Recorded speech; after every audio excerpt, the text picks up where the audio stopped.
it's the brand now. The brand, yes. At potential risk. Yes. And so succession planning becomes even more critical when you're agreeing to join a franchise model, because the performance of if you're a single unit, you're one unit, but you could have several. Yeah. And if everything falls apart when you walk away, that ripple effect can cause serious damage to the brand. You might find yourself in litigation really quickly. 100%, because that franchise agreement is still live. Forbid something more tragic happens, like what is going to happen to your business? That's just not something that a lot of folks are thinking about. Yeah. And if you have a business partner or partners, if you have investors that you are accountable to,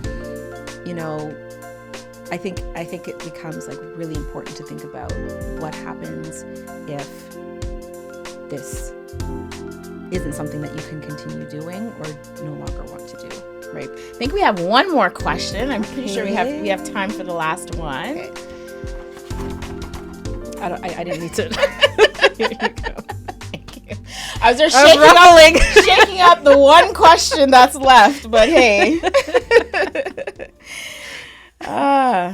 Okay. And of course it's the question, right? You know how important it is for Hot Perspectives to be a space for courageous conversations. And the one question I always ask every guest is, what's a courageous conversation business owners should be having right now? It's a great question. It's a really, really good question. I love that you ask your guests that question, because I also agree that I think we should be having more candid conversations, and being brave in the conversations that we do have. So for business owners, I would say there aren't enough folks who are considering and thinking about succession planning. Ooh. Yeah. That's a word that hasn't come up yet in this conversation, but it's so important. For the people who don't know, tell them what succession planning is. Succession planning is putting a plan in place for when you are either no longer able to run the business, you no longer want to run the business, or an opportunity comes along that you can't refuse and you decide to step away from the business. And I think for a lot of folks, the thought is, I'm going to do this until the wheels fall off. Some people have a thought of, like they're working towards selling the business. But I would say even for those folks, like that is a future goal. Yeah. Many things can happen between now and then, right? And so I think putting a plan in place that accounts for what happens if you, heaven forbid, get sick, and have to take some time away, who's going to be running the business? If there's a family emergency, if heaven forbid, something more tragic happens, like what is going to happen to your business, right? I think that that's just not something that a lot of folks are thinking about. Yeah. And if you have a business partner or partners, if you have investors that you are accountable to, I think it becomes like really important to think about what happens if this isn't something that you can continue doing or no longer want to do, right? So. Yeah, and the biggest part that you didn't mention there, because you said, partners, investors, it's the brand now. The brand, yes. At potential risk. Yes. And so succession planning becomes even more critical when you're agreeing to join a franchise model, because the performance of your, if you're a single unit, you're one unit, but you could have several. Yeah.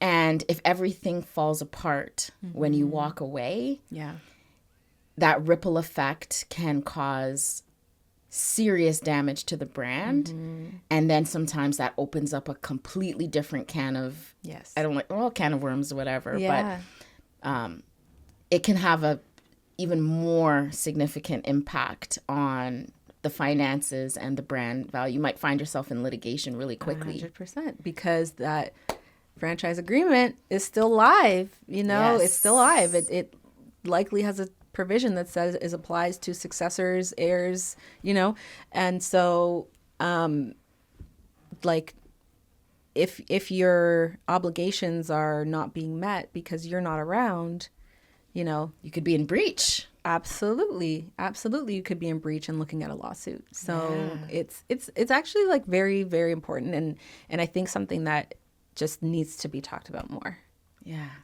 That is a good one. I will add one more part on succession planning because I think it's important.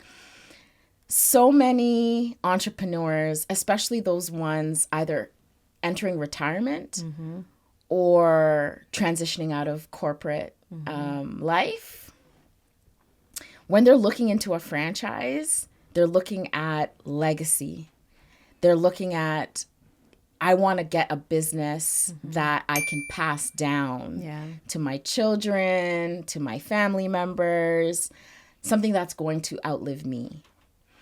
And what happens sometimes is people reach that age and stage of, okay, Junior, it's your turn to step up and take things over and continue the family legacy. And Junior has his own plan. Junior doesn't want to do that. Right. And so sometimes people find themselves in those situations where they have a successful business that they hoped to pass down to the next generation, and they don't want it. And so what I'd say to people who find themselves in that situation is, it's not a failure just because your initial plan to build a legacy and pass it and keep it into your family didn't work out. You can still have a successful brand. You can still have a successful story, even if it ends with you. And sometimes people get into business because they want to take an underperforming location and grow it and turn it around and sell it. And just like people flip houses, there are people who flip businesses. Absolutely, yeah. And so, I think succession planning and thinking about what happens if I'm not there. Open your mind and think about, putting things in place and not necessarily just relying on we call them Junior. To figure things out. Are there things contractually you can do or legally you can do to kind of be proactive in that planning, in the succession planning? I mean, you can. You can. Like if you have a shareholders agreement, right? Like it can speak to what happens if you pass away, if you have to step away for family reasons, if you a number of different, like you can really have it say what you want to say, but you can absolutely put that in writing. If you are looking to have the business stay in the family, then I think like everyone just needs to be on the same page with that. Like that is 100% a conversation. make sure everyone is aligned, checking in periodically. Are you still okay to take on this business? And not just relying on, a conversation you had 15, 20 years ago, like, Dad, I haven't worked in that store for 15 years. What made you think I was going to step in and take over now? Exactly. Yeah. Right. Like, and I think it's also, I haven't spoken to sort of outside of the shareholders agreement, the legal pieces, because I really think that as important as they are, like these conversations and like being on the same page, like that's where it starts, right? We just document that afterwards and make sure that it's binding, but like you have to be on the same page first.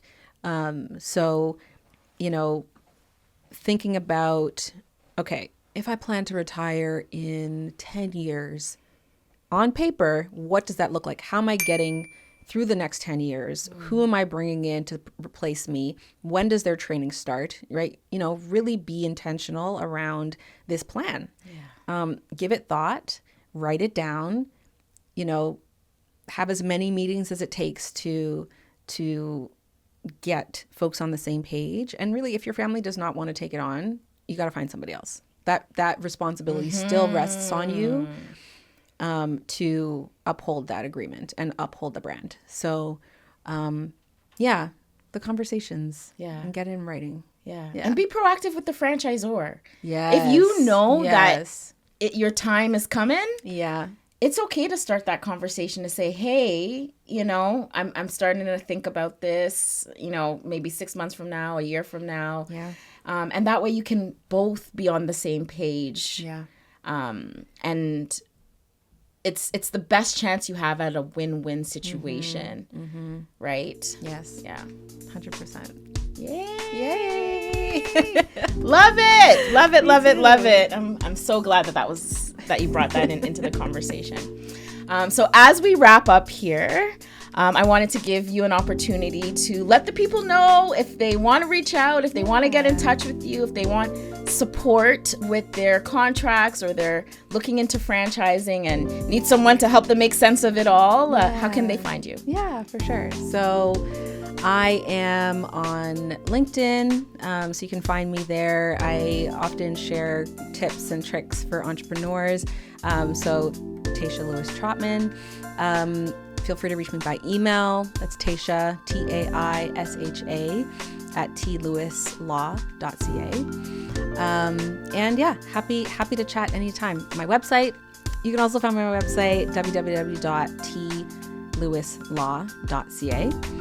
And you can book a complimentary discovery call so we can just chat about how I might be able to support and what you're looking to accomplish. So, yeah. Yay, love that. Love that. So thank you again for joining us for this great conversation. And if there's a topic that you'd like to hear or you have questions about the episode, drop it in the comments. Yay! If you enjoyed the conversation and are curious to learn more about franchising, like, follow, share, and subscribe to the channel.